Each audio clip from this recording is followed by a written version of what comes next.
Assalamualaikum warahmatullahi wabarakatuh. Saya sedang bersama dengan senior saya, kakak kelas saya di Mesir, Al-Mukarram, Ustadz Dr. Damanhur Abbas. Nikmati kajian-kajian tausiah beliau yang bergizi, berkualitas di channel Ustadz Damanhur Abbas. Jangan lupa tonton, subscribe, like, share, and comment.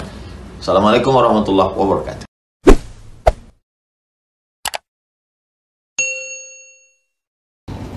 Assalamualaikum warahmatullahi wabarakatuh. Alhamdulillahilladzi ahyana ba'dama amatana wa ilayhi nusyur. Asyhadu an la ilaha illallah lahu da'watul haqq.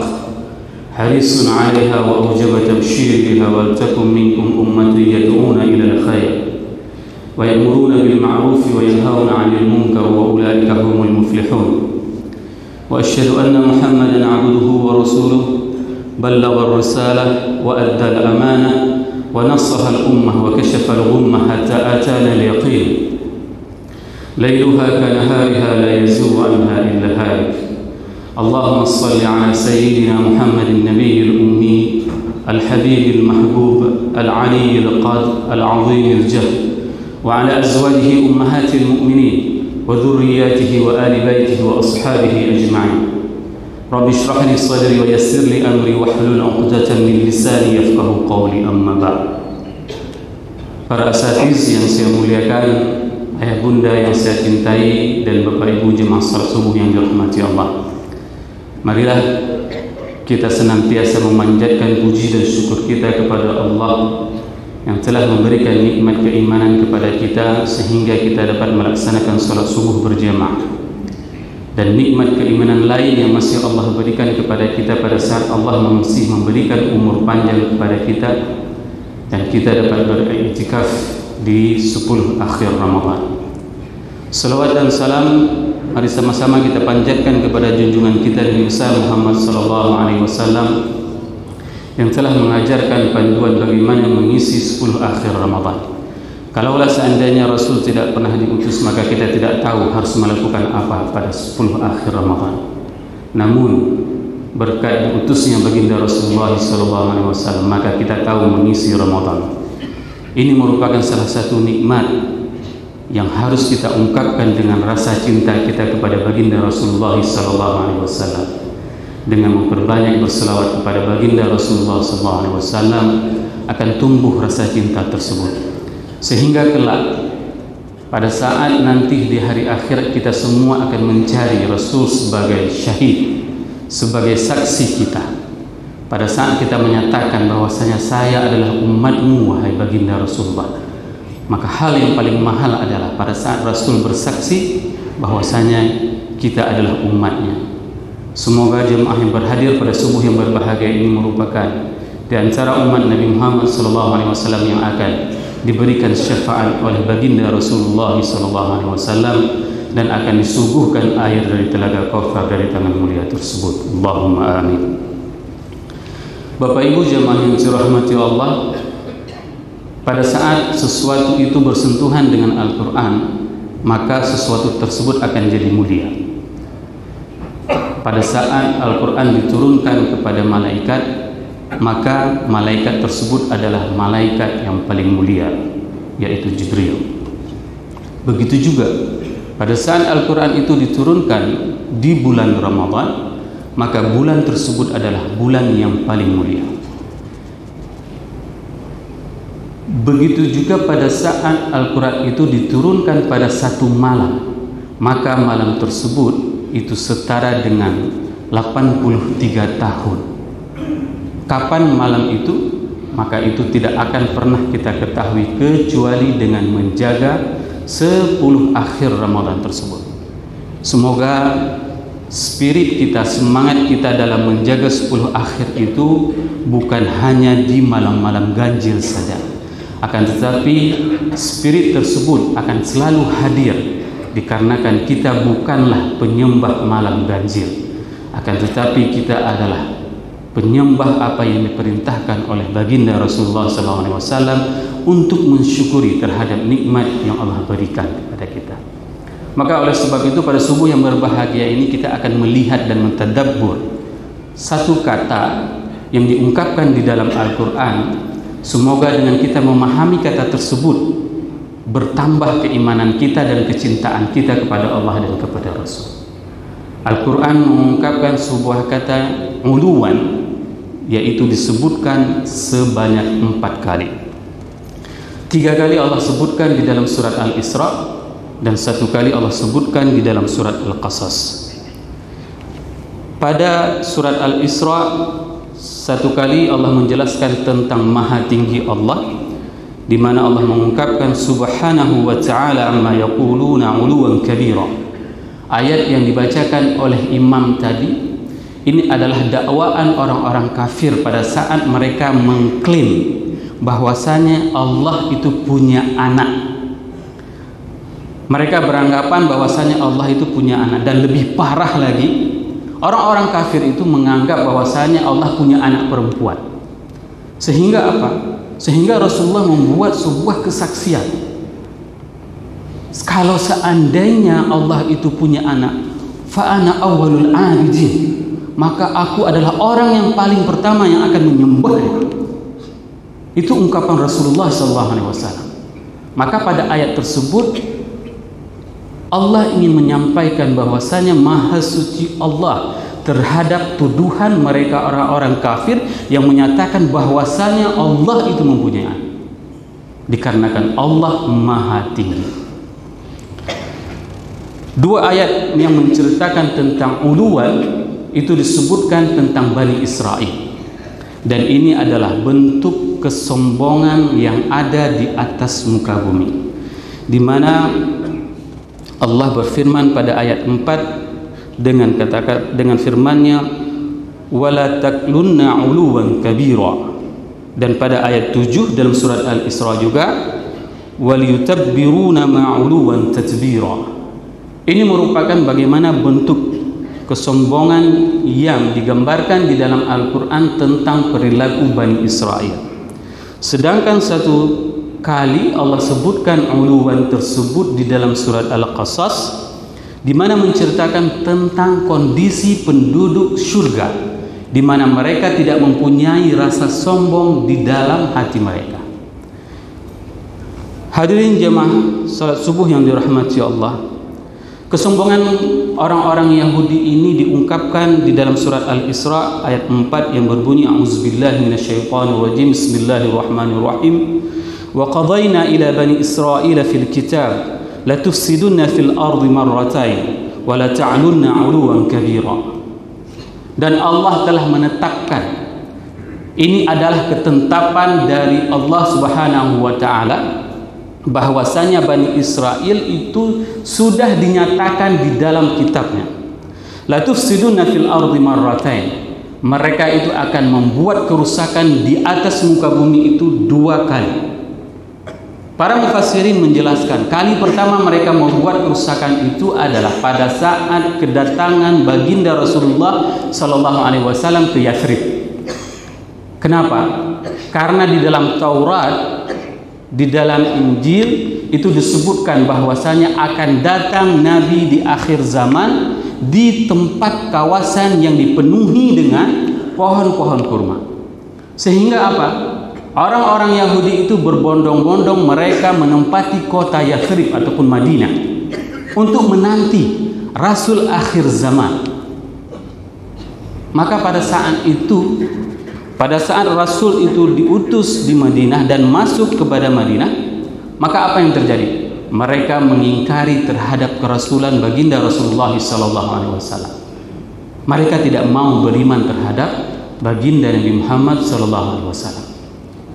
Padahal dulunya mereka berbondong-bondong mengisi kota Madinah hanya untuk menunggu Rasul akhir zaman. Kenapa mereka tidak beriman? Dikarenakan Rasul yang datang ini bukan dari nasabnya Yakub, akan tetapi dari nasabnya Ismail, sehingga bukan dari garis keturunan mereka, sehingga mereka tidak mau beriman kepada Nabi Muhammad SAW. Mereka mengharapkan Nabi akhir zaman itu berasal dari keturunan Yakub. Ini merupakan salah satu yang diungkapkan di dalam surat Al-Baqarah ayat 89 yang berbunyi walamma ja'ahum kitabun min 'indillahi musaddiqan lima ma'hum wa kanu min qablu yastaftihuna 'ala alladhina kafaru falamma ja'ahum ma 'arafu kafaru bih fala'natullahi 'alal kafirin. Begitu mereka datang, begitu Rasul itu datang, kafaru bih, mereka mengingkari terhadap kedatangan Rasulullah SAW. Hanya ada beberapa orang yang mereka meyakini dan tidak mau terkontaminasi dengan egoisme, sehingga mereka menerima kedatangan Rasulullah dan bersyahadat terhadap Rasul. Maka mereka itu adalah orang-orang yang selamat. Salah satunya Al-Husain, pada saat dia melihat kedatangan Rasulullah SAW di Madinah, dia memperhatikan dari jauh gerak-gerik Rasulullah. Begitu Rasul tiba di Madinah, dia mengatakan, aku beriman terhadap engkau Muhammad karena engkau adalah ciri-ciri yang disebutkan di dalam kitab kami. Kenapa demikian? Karena mereka lebih mengetahui Nabi Muhammad daripada anak kandungnya sendiri. Begitulah ciri-ciri yang disebutkan di dalam kitab Taurat dan dalam Injil. Ya'rifuna abna'ahum. Mereka itu bahkan lebih mengetahui daripada anak kandung mereka. Hanya saja karena ego mereka, kesombongan mereka, sehingga mereka tidak mau beriman terhadap Nabi Muhammad SAW. Pada saat salah seorang sahabat tersebut sudah berada di dalam rumah Rasul dan berbondong orang yang lain mengatakan, mereka datang kepada Nabi Muhammad dan mereka menanyakan, apakah engkau Nabi akhir zaman? Iya. Lalu Rasulullah SAW mengatakan bahwasanya salah satu di antara teman kalian sudah beriman dan dia berada dalam rumahku. Maka dia mengatakan, rombongan Yahudi yang lain mengatakan bahwasanya dia itu adalah penipu. Pendeta itu ada, padri tersebut adalah penipu. Dia adalah orang yang tidak konsisten. Begitulah ketidakterimaan mereka orang-orang Yahudi terhadap nubuwah Nabi Muhammad SAW. Selain itu, kerusakan yang dilakukan oleh Bani Israel, para mufassirin mengatakan pada saat ditafsirkan kata-kata marratain, itu bukan hanya 2 kali, akan tetapi maknanya itu adalah berkali-kali. Sebagaimana kedatangan Rasulullah, mereka tidak mau beriman. Berikutnya, ada beberapa kejadian dan kerusakan di atas muka bumi di Madinah yang mereka lakukan. Pertama sekali, pada saat Bani Qainuqa melakukan pelecehan terhadap umat Islam, maka pada saat itu seorang muslim membela saudaranya, maka pada saat itu dibunuhlah orang muslim. Maka Bani Qainuqa pada tahun 2 Hijrah itu diusir dari Madinah. Kenapa? Karena pada saat Rasul memasuki Madinah, Rasul membuat ikatan kerjasama, perjanjian antara orang-orang Yahudi dengan orang-orang muslim. Mereka tidak boleh membangkang, tidak boleh membantu orang kafir. Ada perjanjian yang disepakati. Namun inilah yang dinamakan dengan Yahudi. Mereka senantiasa mengingkari janji mereka. Jadi heran kita hari ini kalau seandainya orang mau membuat kerjasama dengan Yahudi. Padahal dari dulu Rasul sudah menjelaskan bagaimana karakter mereka. Dan ini terjadi. Setiap perjanjian damai antara Palestina dengan Israel, maka setiap kali mereka akan mencurangi perjanjian tersebut. Maka ini ada sebuah panduan kepada kita bahwasanya mereka itu adalah bangsa, suku, ras yang memang tidak pernah bisa menepati janji sebagaimana yang diungkapkan di dalam sejarah peradaban Islam. Yang kedua, kerusakan yang dilakukan oleh Bani Nadir mencoba membunuh Nabi Muhammad SAW. Pada saat Rasul ingin meminta bantuan kepada Bani Nadir, Rasul sedang bersandar di tembok mereka. Lalu mereka berencana untuk melempar batu kepada Nabi Muhammad. Coba bayangkan. Mereka mengatakan, kapan lagi kita dapat laki-laki ini? Kalau bukan kita bunuh sekarang, ayo lempari batu. Padahal tembok pertahanan Bani Nadir itu merupakan salah satu tembok yang paling hebat, yang tidak bisa ditembusi oleh siapapun. Namun Allah mengutus malaikatnya untuk memberitahu bahwasanya mereka ingin membunuh Nabi Muhammad. Pada saat itu Rasul pulang ke Madinah, lalu disekepunglah tembok tersebut. Sehingga apa? Sehingga gentar mereka. Lebih dari 20 hari pemupukan tersebut tidak bisa ditembusi. Akan tetapi apa? Allah membuat ar-ru'b, ketakutan, rasa cemas.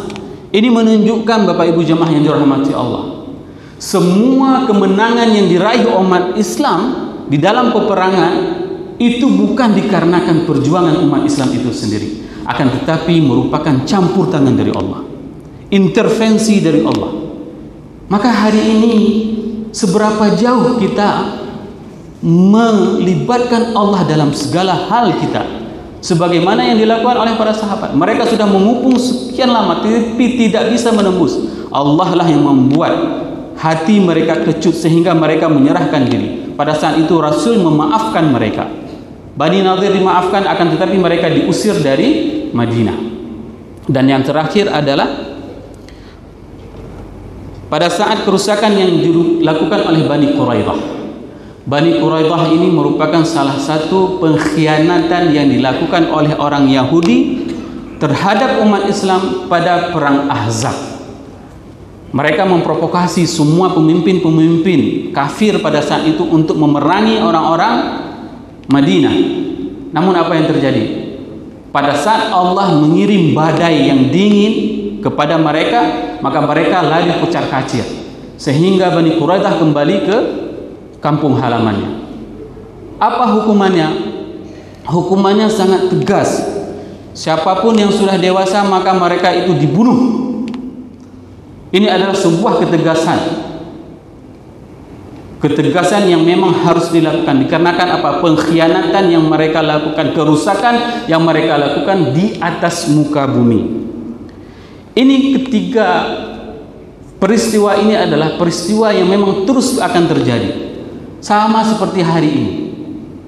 Kerusakan-kerusakan yang akan terjadi hari ini, kalau misalnya kita melihat dalam konteks dunia New Era Modern, bahwasanya kerusakan dunia hari ini itu tok dikarenakan orang-orang Yahudi. Dulu orang-orang Islam itu menggunakan sistem mata uang dinar, mata uang emas.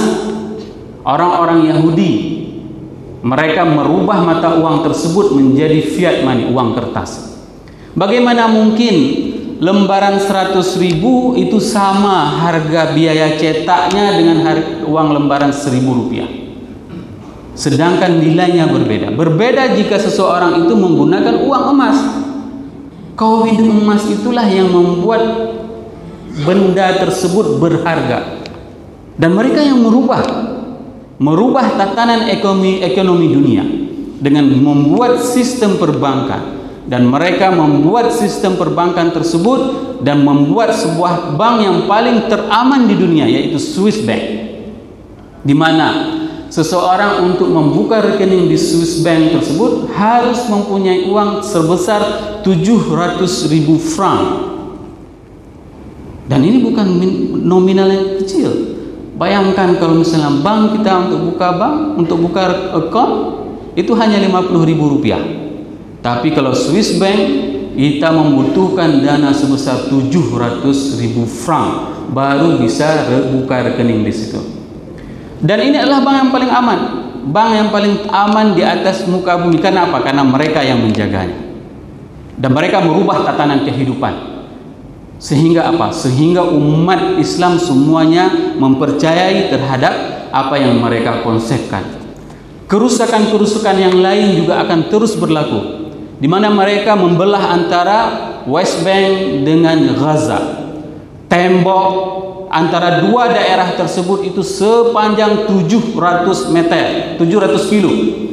Bayangkan, kedua daerah Palestina tersebut itu dipisahkan oleh tembok yang sangat panjang. Tidak ada kebebasan lagi umat Islam di sana. Itu di antara kerusakan yang terus mereka lakukan. Maka kalau seandainya mereka terus berkuasa, kerusakan tersebut akan terus dialami. Wala ta'lunna 'uluwan kabira. Maka mereka itu akan sangat-sangat sombong. Hari ini mereka sangat bangga dengan sistem air drone-nya, di mana pertahanan Israel itu tidak akan bisa ditembusi oleh apapun. Karena apa? Karena sistem pertahanan udara mereka yang sangat canggih. Apapun yang masuk, rudal apapun itu akan langsung bisa diatasi. Begitulah kehebatan mereka. Akan tetapi kehebatan tersebut akan dihancurkan oleh Allah. Kapan? Kalau seandainya umat Islam itu siap dalam menghancurkan mereka. Kalaulah seandainya indikatornya hari ini yang bisa kita lihat, yaitu adalah dari jumlah salat subuh. Bayangkan kalau seandainya salat subuh kita ini masih dalam satu saf, maka jangan harap kemenangan itu akan bisa kita raih, Bapak Ibu jemaah yang dirahmati Allah. Kalau seandainya masjid ini hanya penuh di bulan Ramadan, maka kita jangan pernah mengharap bisa berjaya Islam ini. Karena ini adalah tugas kita semuanya. Pada saat Allah telah memberikan konsep kejayaan tersebut, maka tinggal kita untuk membenarkan apa yang sudah dikatakan benar oleh Allah. Dan yang terakhir, kata-kata uluan itu diungkapkan di dalam surat Al-Qasas. Allah berfirman, A'udzubillahi minasyaitonirrajim, Bismillahirrahmanirrahim. Tilka ad-darul akhirah naj'aluha lilladzina la yuriduna 'uluwan fil ard wala fasada wal 'aqibatu lil muttaqin. Dan ini adalah darul akhirah, al-jannah, merupakan adalah aqibatul lil muttaqin, adalah balasan bagi orang-orang bertakwa. Ramadan menciptakan manusia, akan menghasilkan manusia-manusia yang bertakwa, dan mereka akan ditempatkan di surga-Nya Allah. Hari ini rasa sombong itu akan terus dirasuki oleh iblis kepada kita semuanya. Mungkin ada di antara orang yang tidak melakukan kemaksiatan jariah. Dia tidak melakukan kemaksiatan jariah, akan tetapi pada saat dia memberikan kesempatan kepada iblis untuk merasuki jiwanya, maka dia akan dimasuki dengan kerasukan penyakit hati. Salah satu contoh yang paling gampang, pada saat kita hari ini melihat anak muda-mudi, katakanlah seperti semalam, pada saat mereka menggeber sepeda motornya, pada saat mereka berlalu lalang, apa yang terbetik di dalam hati kita pada saat kita melihat, mendengarkan suara tersebut? Apakah kita lebih baik dari mereka? Kalaulah iblis itu merasuki diri kita, maka kita mengatakan, memanglah mereka itu tidak sadar. Begitulah iblis menghiasi keimanan seseorang. Kenapa? Karena dia tidak sanggup lagi untuk melarang jamaah untuk tidak hadir ke masjid, akan tetapi dirasuki dengan penyakit hati, penyakit sombong. Berapa banyak pada saat kita melihat orang-orang yang belum mendapatkan hidayah dari Allah, terkadang timbul rasa bangga pada diri kita. Saat mereka masih di luar di jalan, tidak mau ke masjid, ada rasa bangga. Inilah hiasan-hiasan yang ditanamkan oleh iblis ke dalam jiwa kita. Maka oleh sebab itu, pada saat kita melihat mereka yang belum mendapatkan hidayah dari Allah, maka pintalah kepada Allah. Pintalah kepada Allah. Agar apa? Agar mereka juga mempunyai kesempatan untuk bisa mendapatkan hidayah Allah. Jangan menganggap sepele terhadap mereka, karena kita tidak tahu akhir dari kehidupan kita. Di dalam Sahih Muslim itu diungkapkan, tidak ada seseorang itu yang masuk ke dalam surga dikarenakan amalnya. Bahkan seseorang itu sudah mau memastikan satu langkah lagi akan memasuki ke dalam surga Allah, akan tetapi apa yang terjadi? Pada saat tersebut dia melakukan amal penduduk neraka, maka dia akan dimasukkan ke dalam neraka. Begitu juga ada orang yang dulunya mempunyai kehidupan yang gelap, akan tetapi pada saat dia satu langkah lagi akan masuk ke dalam neraka Allah, maka dia melakukan amal yang membuat penduduk surga sehingga dia dimasukkan ke dalam surga Allah. Imam Ali radhiyallahu anhu mengatakan bahwasanya kesombongan itu, uluwan tersebut, beliau mengatakan bahwasanya yaitu seseorang apabila dia memiliki rasa tali sendalnya itu jauh lebih bagus daripada temannya, maka dia termasuk dalam kesombongan. Hari ini mari sama-sama kita introspeksi diri kita. Pada saat kita menaiki mobil, adakah terbetik di dalam hati kita? Adakah terbetik dalam hati kita bahwasanya mobil kita ini adalah lebih baik, lebih bagus, keluaran yang lebih paling keren daripada teman-teman kita yang lain? Begitu kita memakai baju, Kita memakai baju, apakah terbetik di dalam hati kita, saya nampak soleh dengan baju ini? Kalau seandainya terbetik seperti itu, maka kita tidak menjaga hati kita. Bukan berarti kita dilarang untuk mempercantik, memperganteng diri, akan tetapi kita lakukan semuanya itu adalah dikarenakan agar bertambah keimanan kita dan kepada orang lain yang melihat kita, kepada Allah dan kepada Rasul-Nya. Hal-hal seperti inilah yang harus kita introspeksi diri kita, karena kemaksiatan hati itu jauh lebih parah daripada kemaksiatan jawarih, daripada kemaksiatan anggota tubuh. Berapa banyak di dalam kisah seorang pelacur hanya dikarenakan memberikan air kepada seekor anjing, maka dia dimasukkan ke dalam surga. Dikarenakan apa? Dikarenakan dia datang kepada Allah biqalbin salim, dikarenakan dia datang kepada Allah dengan hati yang tulus. Maka oleh sebab itu, pada saat kita masih diberikan kesempatan oleh Allah untuk beribadah kepadanya, bersyukur terhadap nikmat yang Allah berikan tersebut, maka jadikanlah semua peluang tersebut sebagai persembahan amal terbaik kita kepada Allah. Jangan ada sedikit pun rasa bangga, rasa ria yang di dalam hati ini, sehingga kita menganggap diri kita lebih saleh daripada orang lain, sehingga kita menganggap bahwasanya diri kita ini adalah lebih alim daripada orang lain, sehingga kita menganggap diri kita ini adalah lebih dari segala-galanya. Ada sebuah kisah yang sangat viral di media sosial pada saat seseorang yang secara tampang dia tidak menunjukkan seperti orang yang saleh. Kejadian tersebut terjadi di Mekah di zaman sekarang. Seorang yang perawakannya biasa-biasa saja, akan tetapi Rasulullah SAW mendatangi salah seorang ulama dari Maroko di dalam mimpinya selama 3 malam berturut-turut. Rasul mendatangi ulama Maroko tersebut mengatakan bahwasanya, datanglah kamu ke Mekah, jumpai si Fulan bin Fulan dan katakan kepadanya, basyiruhu bi annahu min ahlil jannah. Sampaikan kepadanya bahwasanya dia itu adalah penghuni surga. Malam pertama ketemu sama Rasul seperti itu, malam kedua dan malam ketiga, sehingga beliau bergegas untuk mempersiapkan diri beliau melakukan umrah. Sesampai di Mekah, beliau mencari orang tersebut. Berkat bantuan kolega-koleganya, syekh tersebut menemukan. Dan syekh tersebut mengatakan, wa huwa sakinun fi hayyin qadim. Si laki-laki ini tinggal di sebuah kampung kuno yang begitu tidak terkenal kampungnya. Sesampai di kampung ditanyakan, kenalkah kalian sama si Fulan bin Fulan? Ya, kenal. Ada apa? Dia di sini adalah orang yang enggak jelas. Begitu ungkapan orang kampung. Kenapa kalian mencari dia? Kalian orang-orang yang soleh. Ada apa dengan dia? Pada saat itu tunjukkanlah rumahnya di mana. Maka ditunjukkanlah oleh warga rumahnya.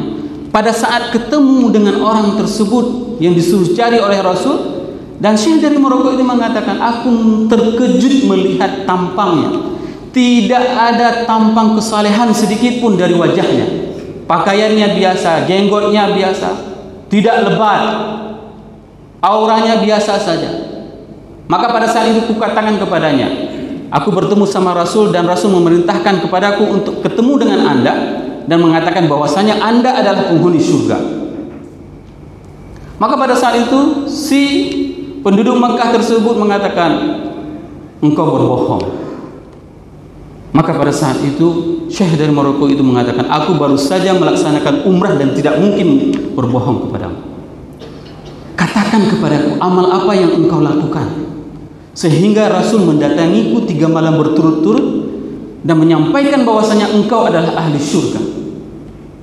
Maka pada saat itu dia tidak ada. Dia mengatakan, aku orang yang paling bejat di kampung ini, kemaksiatanku banyak. Bagaimana mungkin Rasul mengatakan aku adalah ahli surga?